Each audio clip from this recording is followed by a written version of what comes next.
4 metre है। Diameter क्या है जी? 4 मीटर है। हाँ, डायमीटर क्या है? 4 मीटर है। इसका जो स्लैंट हाइट है, वो स्लैंट हाइट आपका कितना दे रखा है? दिया गया उसमें, बताओ तो कितना दे रखा है? 2.8। 2.8। ठीक है। तो अब आपको यहां पर देखना है बेटा, इधर समझो, इधर समझो बढ़िया से। आपको देखना है क्या कि height of cylindrical part, height of cylindrical part, cylindrical part है। तो इसका हाइट कितना है बेटा, मेरे को बताना। 2.1 मीटर। क्या है? 2.1 मीटर है ना। और फिर डायमीटर कितना दे रहा है? डायमीटर आपका दे रहा है, डायमीटर आपका दे रहा है 4 मीटर। तो रेडियस क्या हो जाएगा भाई मेरे? रेडियस बताना। रेडियस इसका हो जाएगा 4/2, यानी कट के आ गया 2 मीटर। कट के कितना आ गया थी? 2 मीटर आ गया ना, कट के 2 मीटर आया बेटा। तो अब इसमें क्या देखना है आपको? 2 मीटर तो हो गया। अब आपको देखना है यहां पे कि slant height of cone, slant height of cone, slant height of cone is equal to कितना है? 2.8 मीटर है। अब आपको क्या करना है? इसको बनाने में कितने कैनवास लगा है? कैनवास मतलब होता है कपड़ा। कैनवास मतलब क्या होता है? कपड़ा होता है। तो कपड़ा आप तो इस वाले पार्ट में लगाने वाले नहीं हो। कपड़ा कहां लगेगा? यहां लगेगा, फिर यहां लगेगा, फिर इधर लगेगा, फिर इधर लगेगा, और नीचे में नहीं लगेगा। तो मैंने इंट्रोडक्शन पार्ट में मैंने बताया था आपको कि ये पार्ट और ये पार्ट का एरिया जब सिलेंडर का निकालना हो तो क्या निकालना पड़ता है? कर्व सरफेस एरिया निकालना पड़ता है। फिर ये पार्ट और ये पार्ट निकालना हो तो क्या निकालना पड़ता है? Curve surface area of cone निकालना पड़ता है। तो अब यहां पर लिखेंगे required, required canvas, canvas making for tent, making for tent. तो क्या हो जाएगा बेटा? यहां पर हो जाएगा CSA of cylindrical part, cylindrical part, cylindrical part plus CSA of conical part, conical part. ठीक है। इसका जो सिलिंड्रिकल पार्ट यानी सिलेंडर का जो CSA होगा वह क्या होगा? 2πRH होगा। क्या होगा बेटा? 2πRH होगा। अब plus curve surface area conical part का क्या होता है? πRL होता है। तो πR आपका कॉमन हो जाएगा, अंदर बचेगा 2H प्लस L बचेगा। पाई का वैल्यू 22/7 लेना है, आर का वैल्यू 2 लेना है, फिर अंदर में 2 इंटू एच का वैल्यू 2.1 लेना है, प्लस एल का वैल्यू आपको कितना लेना है? 2.8 लेना है। ठीक है। तो अब ये हो जाएगा आपका 22 दूना 44/7 गुणे, ये कितना हो जाएगा?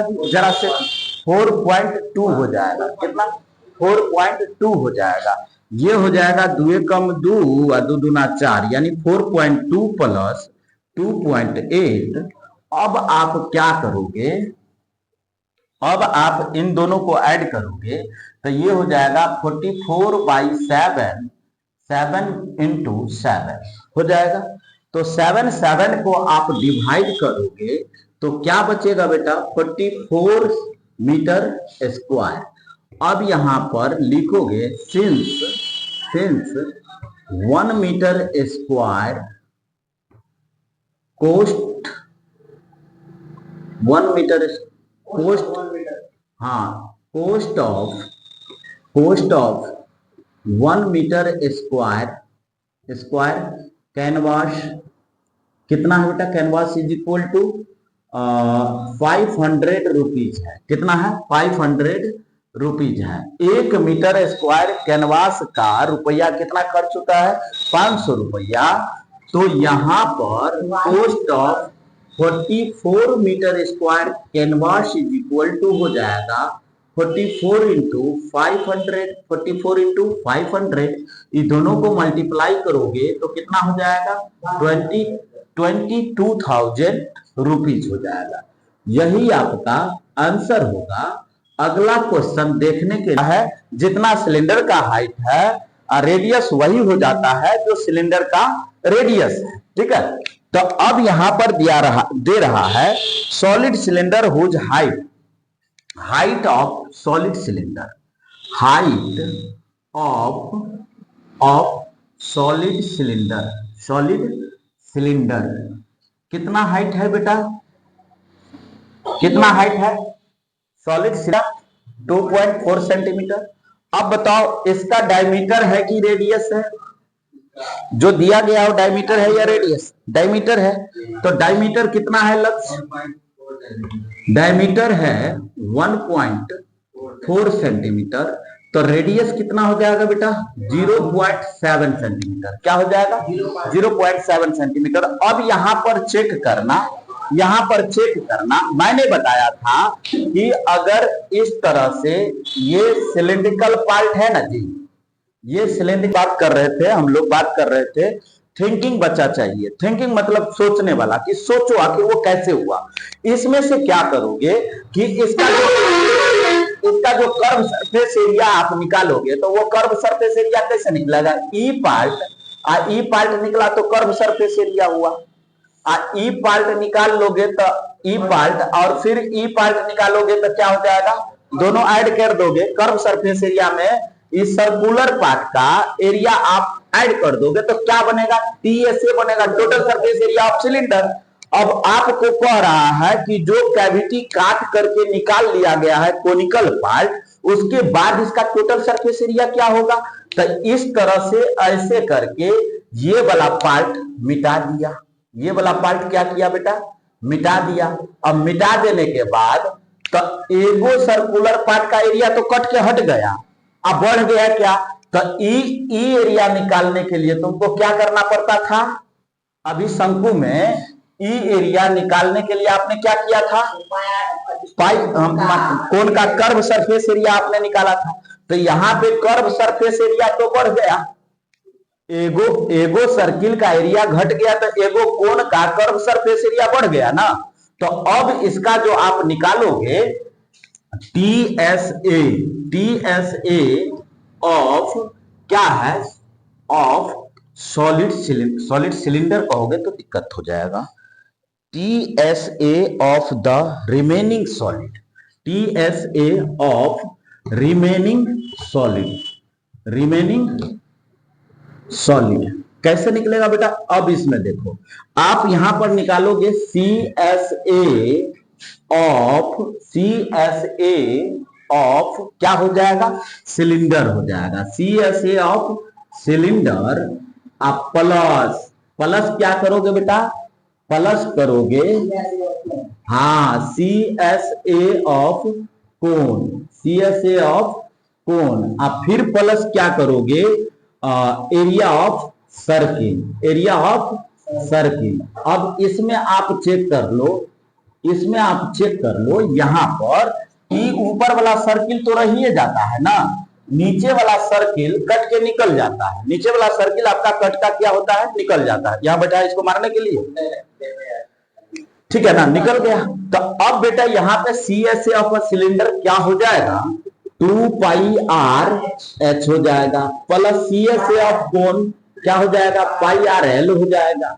अब फिर यहाँ पर πr² हो जाएगा। अब इसमें सब में देखो πr कॉमन आ रहा है, तो πr आप कॉमन ले लो, πr कॉमन ले लोगे तो 2H plus L plus R हो जाएगा।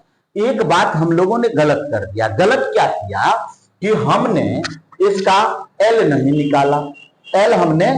निकाला, कोई बड़ी बात नहीं, जगह यहाँ बच रहा है। हाँ, तो यहाँ पर तो हम आराम से निकाल ही सकते हैं। तो L बराबर हो जाएगा बेटा root under H square plus R square. ये 2.4 का स्क्वायर प्लस 0.7 का स्क्वायर इज इक्वल टू, ये आपका निकल के आएगा 5.76 प्लस 0.49 क्या हो जाएगा 49 189 कैसे 289 कैसे, ये रूट अंडर 6.25 बाहर निकलेगा तो 2 अब सबका वैल्यू यहाँ पे पुट कर देना। इसमें पाई का वैल्यू नहीं कुछ बोल रहा है, तब पाई का वैल्यू कुछ नहीं बोल रहा है तो हम 7 ले लेंगे। पाई का वैल्यू 22/7 ले लेंगे, 22/7 ले लेंगे। तो अब यहां पर हम क्या करेंगे बेटा, यहां पर देखो 20 वो तो देख के वही के देख के सीधा उठ वो नहीं रह दी तू वो जंग बैठ, तू होते बैठ, अब तू सामने में रह दी। अब यहाँ पर पाई का वैल्यू कितना हो जाएगा बेटा, गड़बड़ है 22/7 और आर का वैल्यू कितना हो जाएगा 0.7